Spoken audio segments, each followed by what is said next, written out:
हमारे साथ 24 आवर्स वे news channel. आइए नजर डालते हैं आज की खास खबरों पर। जनपद में धान क्रय के लिए स्थापित किए गए क्रय केंद्रों पर जिलाधिकारी श्री आंजनेय कुमार सिंह के औचक निरीक्षण के दौरान काफी अनियमितताएं पाई गई, जिस पर जिलाधिकारी ने लापरवाह अधिकारियों एवं कर्मचारियों के विरुद्ध सख्त कार्रवाई के लिए निर्देशित किया है।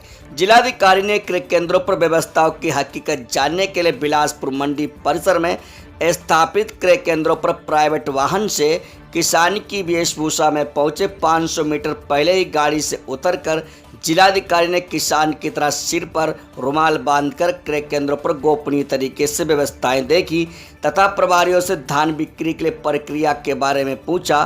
उसके बाद उन्होंने किसानों के बीच जाकर उनसे बिक्री के दौरान क्रय केंद्र संचालकों द्वारा अपनाई जा रही प्रक्रिया एवं अनियमितताओं के बारे में भी गोपनीय जानकारी प्राप्त की। जिलाधिकारी को सामान्य किसान की वेशभूषा में केंद्र संचालक पहचान नहीं पाए। इसके बाद उप जिलाधिकारी बिलासपुर सहित अन्य अधिकारियों के पहुंचने के बाद मंडी परिसर में जिलाधिकारी के मौजूद होने की जानकारी मिलते ही परिसर में हड़कंप मच गया।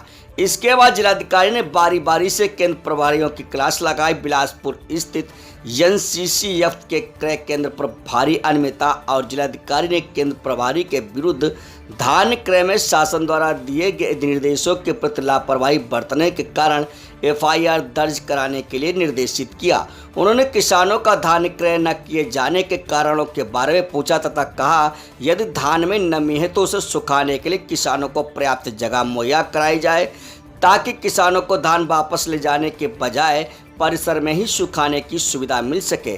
परंतु इस दौरान केंद्र प्रभारी इस बात का विशेष ध्यान रखें किसी भी दशा में किसानों को अनावश्यक रूप से कोई परेशानी नहीं होनी चाहिए ताकि किसान सरकारी क्रय केंद्र पर ही अपनी फसल का विक्रय करे तथा शासन की मंशा के अनुरूप ही उन्हें बेहतर फसल का लाभ मिल सके। इसके बाद जिलाधिकारी ने केमरी स्थित क्रय केंद्र पर मिल के मंडी परिसर में स्थापित क्रय केंद्रों पर भी पहुंचकर व्यवस्थाएं देखी। उन्होंने सभी उप जिलाधिकारी क्रय केंद्रों पर बेहतर व्यवस्थाओं को बनाए रखने के लिए जिम्मेदार अधिकारियों को निर्देशित किया कि सभी मंडियों में व्यापारियों एवं सरकारी खरीद केंद्र के लिए अलग अलग एंट्री की व्यवस्था की जाए जिससे किसी भी प्रकार की भ्रम की स्थिति न रहे। मिल्क मंडी सहित अन्य केंद्रों पर खराब व्यवस्था पर उन्होंने कहा कि केंद्रों पर खराब व्यवस्था के कारण यदि किसानों की समस्या होगी तो केंद्र प्रभारी सहित अन्य जिम्मेदार अधिकारियों के विरुद्ध कठोरतम कार्रवाई की जाएगी। डीएम साहब, क्या मामला है ये? आपने औचक निरीक्षण किया तो उसके बाद क्या कमी मिली है? देखिए, धान खरीद शुरू हो चुकी है और हमारे सभी केंद्र ऑनलाइन हो चुके हैं और उसके बाद लगभग सभी केंद्रों पर खरीद भी शुरू हो चुकी है। कुछ शिकायतें आ रही थी कुछ एक केंद्रों की, खासतौर से हमारी मंडियों की। एक शिकायत पे हमने कुछ समय पहले मिल्क मंडी पे बाहर जो खरीद हो रही थी उनके ऊपर जुर्माना लगवाया और उन लोगों के खिलाफ कार्रवाई शुरू की। इसके बावजूद अभी भी किसानों की शिकायत ये थी कि उनसे 1100 से लेकर 1400 के बीच में खरीद की जा रही है। तो इसको देखना बड़ा ज़रूरी था कि जब हम सरकारी खरीद में इतना दे रहे हैं, हर तरीके की सुविधाएं दे रहे हैं, तो क्यों ऐसा हो रहा है। इसी को देखने में निकला था तो जो पता चला कि जो खरीद केंद्र है, खरीद केंद्र के अंदर तो धान तुल रहा है, लेकिन खरीद केंद्र के बाहर जो ट्रैक्टर लाइन में लगते हैं, क्योंकि धान जब आता है तो उसमें नमी रहती है, तो नमी के बाद धान को सुखाने के लिए किसान को वहाँ जगह दी जाती है और थोड़ा समय दिया जाता है। उस दौरान जितने लोगों की क्यू लग जाते हैं, वहाँ पे जो प्राइवेट व्यापारी हैं उनके लोग लग जाते हैं, उनको बहला फुसला के ये कहते हुए कि हर एक तरीके से उनको बहलाते फुसलाते विभिन्न दामों पे उनको किसान से को खरीद ले रहे हैं धान को, और वो दाम काफ़ी कम होता है, 400-500 रुपये कम होता है।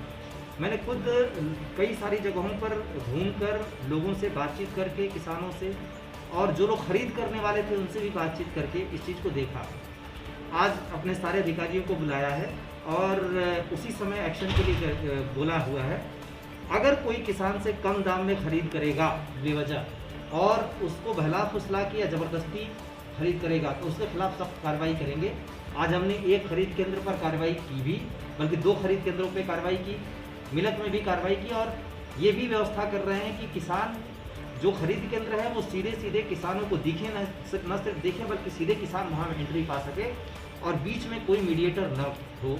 इसके लिए कमेटियां भी बना रहे हैं हम, जो हर जगह पे रोड पे निगरानी रखेगी और कहीं पे भी रोड पे किसान पर से अगर कोई दाम सौदा करता हुआ पाया जाएगा तो उसके खिलाफ कड़ी कार्रवाई करें। मंडी में आप किस तरीके से गए आप चेकिंग? देखिए, ये अगर सच जानना था लोगों की शिकायतों का तो उसके लिए हमें सामान्य व्यक्ति की तरह जाना ज़रूरी था, इसलिए मैं प्राइवेट गाड़ी से गया। तो एक किसान बन के गए थे? जी बिल्कुल, अगर किसान बन के ना जाता तो न कोई मुझसे बात करता, न कोई सौदा करता, बल्कि कई किसानों से भी सौदेबाजी भी की। जो सौदेबाजी करने वाले लोग थे उनसे भी बात की। ये समझना ज़रूरी था कि किस तरीके से किसान को ठगा जा रहा है या किसान को भरमाया जा रहा है, या फिर हमारे सेंटर के लोग कहीं इनसे तो नहीं मिले हुए हैं जो खरीद केंद्र के, इसको भी जानना बहुत ज़रूरी था।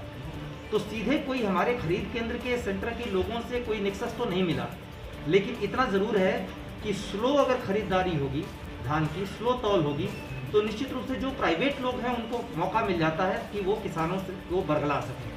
इसके लिए हम तौल कांटे भी बढ़ा रहे हैं और तौल सीधे सीधे किसान को दिखे।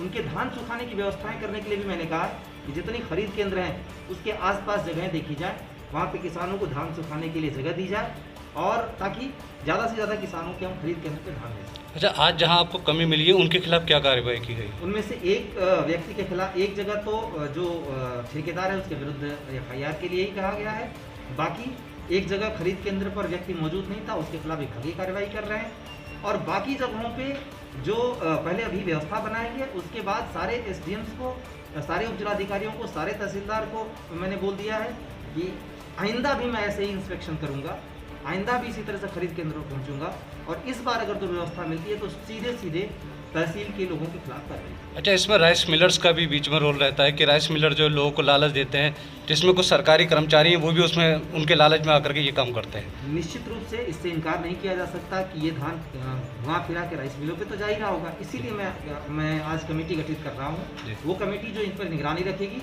और कोई भी राइस मिलर अगर इस तरीके से करता हुआ पाया जाएगा तो उसके खिलाफ कानूनी कार्रवाई करेगी।